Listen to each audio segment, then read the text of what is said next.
अवधूत चिंतन श्री गुरुदेव दत्त श्री सद्गुरू स्वामी समर्थ सर्व स्वामी भक्तांचे स्वामी परिवारात खूप खूप मनापासून स्वागत आहे। सर्व भक्तांवरती माऊलींची अखंड कृपादृष्टी राहावी ही स्वामी महाराजांचरणी मनापासून प्रार्थना करते। भक्तांनो, उद्या दुसरा श्रावणी सोमवार आहे आणि उद्या कुठली शिवामूठ वाहायची तर आपल्या सर्वांना शिवामूठ वाहायची माहीतच असते, पण शिवामूठ वाहताना कुठला मंत्र म्हणायचा आहे व उद्याचा जो श्रावणी सोमवार आहे या दिवशी काही महत्त्वाचे उपाय केले तर तुमच्यावरती लवकरात लवकर भगवान शंकरांची कृपा होईल। स्वामी समर्थ महाराजांच्या आज्ञेनुसार आपण इथे महत्त्वाची माहिती संदेशाद्वारे पाहत असतो, ऐकत असतो। तर भक्तांनो, ही माहिती ऐकत असताना प्रत्येकाने कमेंटमध्ये ओम नमः शिवाय श्री स्वामी समर्थ असे टाईप करा आणि तुमच्या ज्या काही इच्छा असतील त्या नक्कीच उद्या तुम्ही भगवान शंकरांना पूजा करते वेळी सांगा। त्या कशा सांगायच्या आणि काय काय उपाय करायचे हे सुद्धा पाहू। जर तुम्हाला स्वामी महाराजांचे संदेश ऐकायला आणि पाहायला आवडत असतील तर ते सुद्धा कमेंटमध्ये नक्की सांगा। यापुढे तुम्हाला कुठली महत्त्वाची माहिती पाहायला आवडेल, कुठल्या तुमच्या अडचणी असतील, ज्या अडचणी काही उपाय करून सुटत नाहीत, प्रश्न मार्गी लागत नाहीत, ते सुद्धा तुम्ही कमेंटमध्ये सांगा। त्यावरती तुम्हाला अगदी योग्य माहिती, योग्य उपाय दिला जाईल आणि स्वामी महाराजांच्या चरणी या तुमच्या अडचणी ठेवल्या जातील। नक्कीच त्यात सर्व अडचणींचे निरासन लवकरात लवकर होईल। 100% मी तुम्हाला खात्री देते, मनापासून महाराजांच्या काही सेवा केल्या तर कशाचीच कधी कमी पडणार नाही। तर भक्तांनो, आपल्याला पहिला उपाय काय करायचा आहे तर उद्या आहे श्रावणी दुसरा सोमवार। तर या दिवशी सकाळी पहाटे लवकर उठायचं। म्हणजेच बघा, आपण जर उशिरा उठत असोल तर तुम्ही जरा या दिवशी सकाळी लवकर उठायचं, उठून स्नान वगैरे करून घ्यायची, बाकीची कामे आवरून घ्यायची आणि सकाळी आपल्याला घरातील देवांची छान अशी देवपूजा करून घ्यायची आहे। देवांना सर्व फुले वगैरे वाहून घ्यायचे। यानंतर आपल्याला विशेष अशी पूजा करायची आहे, ती म्हणजे भगवान शंकरांची। आपल्या प्रत्येकाच्या घरामध्ये पिंड आहे, तर म्हणजे शिवलिंग, महादेवाची पिंडसुद्धा म्हणतात काही भागात। तर शिवलिंगाला सर्वप्रथम आपल्याला साधासुद्धा अभिषेक करायचा आहे। मी या अगोदरसुद्धा तुम्हाला रुद्राभिषेक कसा करायचा यावरती स्वामी संदेशातून माहिती दिलेली आहे, पण आता बऱ्याच ताईंना खूप धावपळ असते, जॉब असतो, कामे असतात, त्यामुळे शक्य होत नाही। तर आपण अगदी साध्या पद्धतीने महादेवाच्या पिंडीवरती अभिषेक करायचा। तर उद्या जर तुम्ही मनापासून हा अभिषेक केला काही नियम पाळून तर तुम्हाला या अभिषेकाचे 8 दिवसातच नक्की फळ मिळेल।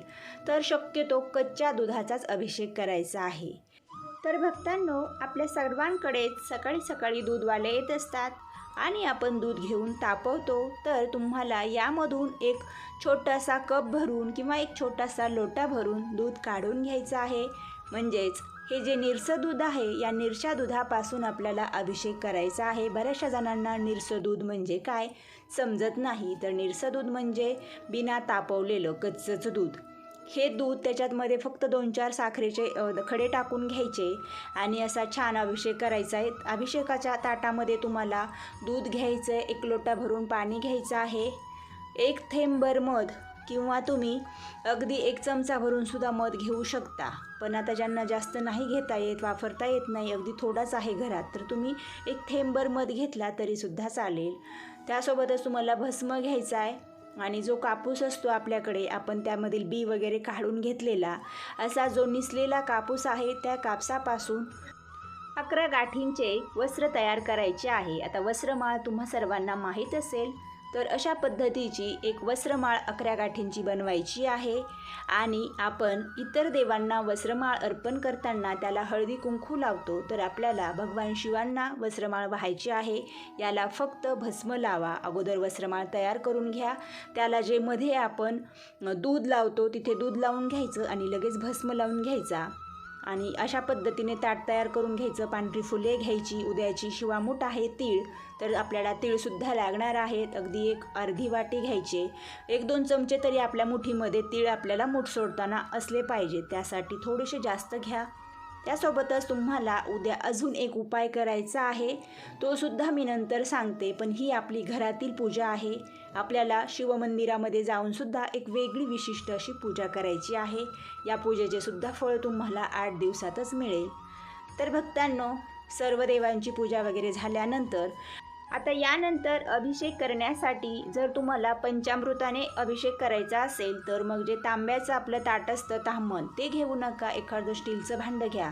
कारण दही आणि तांबं हे एकत्र झालं तर मग त्यापासून विष तयार होतं. ते तीर्थ आपल्याला घेता येत नाही. कारण अभिषेक आपला जरा जास्त वेळ चालतो मंत्रस्तोत्र वगैरे म्हणून, किंवा मग फक्त 108 वेळा ओम नमः शिवाय म्हणून तरी तुम्हाला अभिषेक करावा लागेल. आणि जर जमत असेल तर तुम्हाला मी ज्या पद्धतीने रुद्राभिषेक सांगितलेला आहे तेवढ्या सेवा जमत नसेल तरी फक्त रुद्र म्हणून तुम्ही अभिषेक करू शकता. नाहीतर सरळ साधा सोपा कमी वेळेमध्ये होणारा, अगोदर तुम्ही जल अर्पण करायचं पिंडीवरती, त्यानंतर तुम्ही दूध अर्पण करा. शक्यतो कच्चं दूधच घ्या. किंवा जर तुम्हाला पंचामृत वापरायचं असेल तर तुम्ही 2 नंबरला पंचामृत अर्पण करा. हे करत असताना नमः शिवाय नमः शिवाय किंवा ओम नमः शिवाय ओम नमः शिवाय या मंत्राचा जप करायचा आहे. पुन्हा तुम्हाला 3ऱ्या वेळी जल अर्पण करायचं आहे. त्यानंतर तुम्हाला जे ताटामधील पाणी, दूध आणि जे जर पंचामृत घातलं असेल हे जे एकत्र झालेलं आहे हे सर्व तीर्थ एका भांड्यामध्ये काढून घ्यायचं आहे.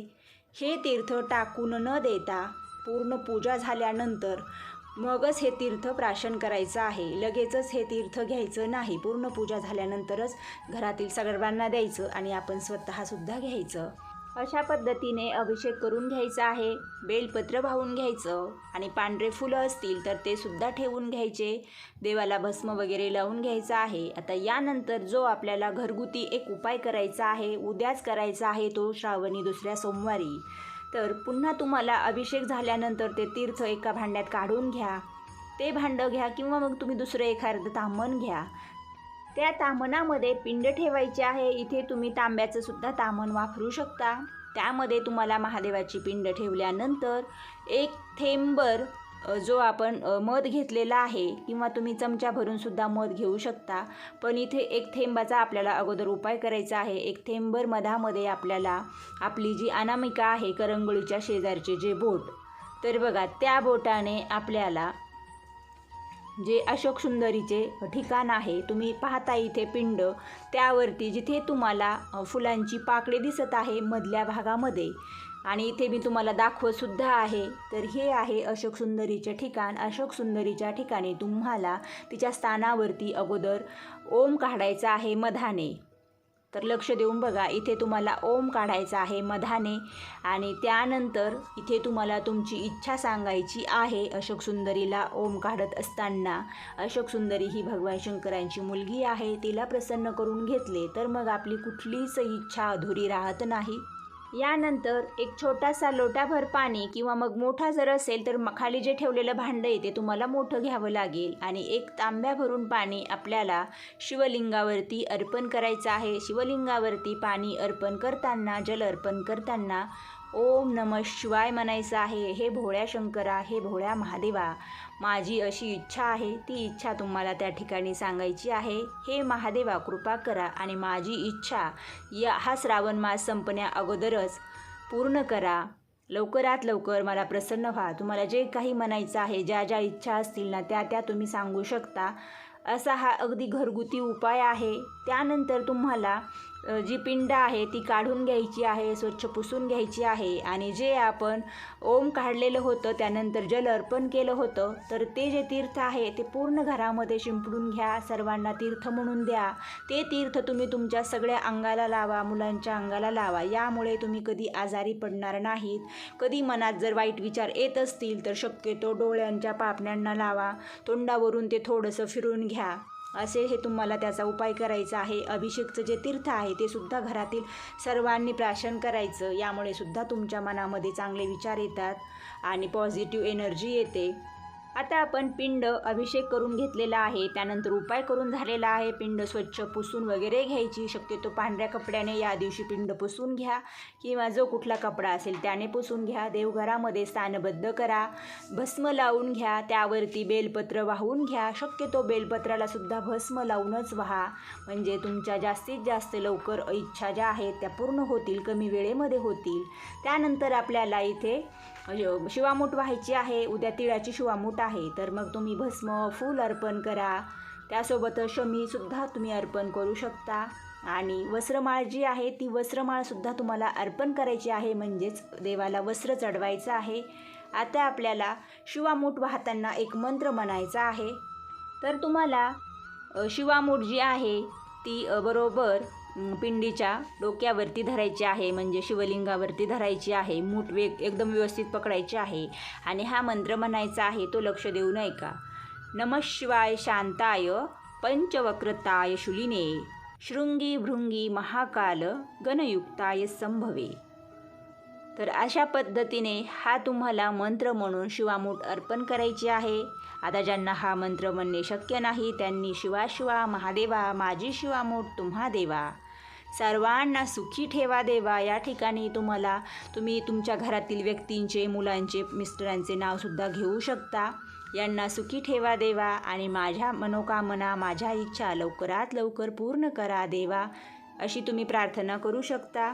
अशा पद्धतीने आपली ही झाली घरची पूजा. यानंतर तुम्हाला महादेवाच्या मंदिरामध्ये जाऊन पूजा करायची आहे. ही पूजा खूप महत्त्वाची आहे आणि ही तुम्हाला उद्याच करायची आहे. एक ताट घ्यायचं आहे पूजेचं. यामध्ये तुम्हाला पांढरी फुले घ्यायची आहेत, भस्म घ्यायचं आहे, एक तांब्या भरून पाणी घ्यायचं आहे. छोटा मोठा कसाही घेऊ शकता. 108 अखंड तांदूळ घ्यायचे आहेत. हे तांदूळ एका छोट्या डब्बीमध्ये घ्या, वाटीमध्ये घ्या, पण अखंड घ्या. तुकडा वगैरे तांदूळ घेऊ नका, कारण असा जर तांदूळ आपण अर्पण केला तर त्याचा आपल्याला लाभ होत नाही. त्यापेक्षा आपल्यावरती जास्तीत जास्त संकटे येतात. त्यामुळे अखंड तांदूळ व्हायचे. तर अशा पद्धतीने बाकी तुम्हाला जे पूजेचं साहित्य घ्यायचं आहे ते सुद्धा तुम्ही घेऊ शकता.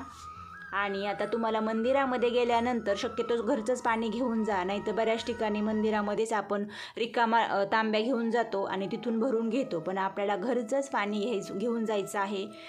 आता मंदिरामध्ये गेल्यानंतर बघा, श्रावण महिना आहे, खूप गर्दी असते. शक्यतो ज्या ठिकाणी गर्दी कमी असेल अशा तुम्ही मंदिरामध्ये जाऊ शकता, किंवा जेव्हा जास्त गर्दी नसते म्हणजे त्या काळामध्ये तुम्ही जाऊ शकता. प्रदोष काळामध्ये तर खूपच गर्दी असते सायंकाळी.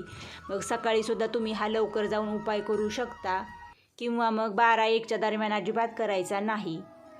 तर तुम्ही मंदिरात गेल्यानंतर जी महादेवाची पिंड आहे ती पूजेने भरगच्च भरलेली असते.